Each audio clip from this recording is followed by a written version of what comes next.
In this video, I will solve your doubts about how to play a Universal Time on Xbox. It's a very easy process, so make sure to follow along. In this video, I'm going to be talking about console support for a Universal Time. So as you can see, I am playing a Universal Time. I do need to make something very clear. I am playing this on PC using a controller. However, I'm still going to be talking about the console version and how this works if you are trying to play specifically on an Xbox or even a PlayStation console.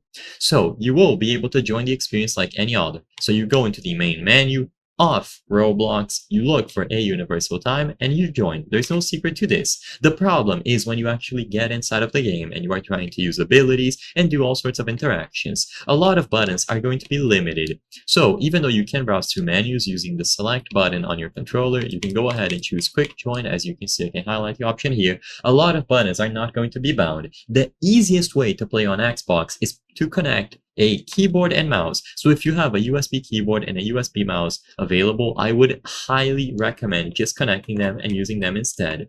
If you want to play using a controller, then you will have to spend a lot of time going through these settings, and in the menu, go over to Game Play. In here, you will have to change a bunch of settings, specifically the input and the buttons for the abilities.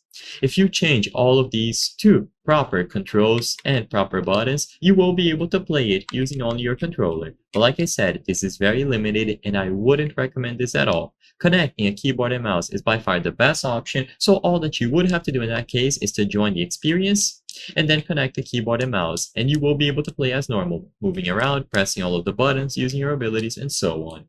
Even though it works, it's not official support, so you might come across some issues. However, for the most part, it will be a somewhat okay experience. I hope I was able to help you on how to play Universal Time on Xbox. If this video helped you, please be sure to leave a like and subscribe for more very easy tips. Thank you for watching.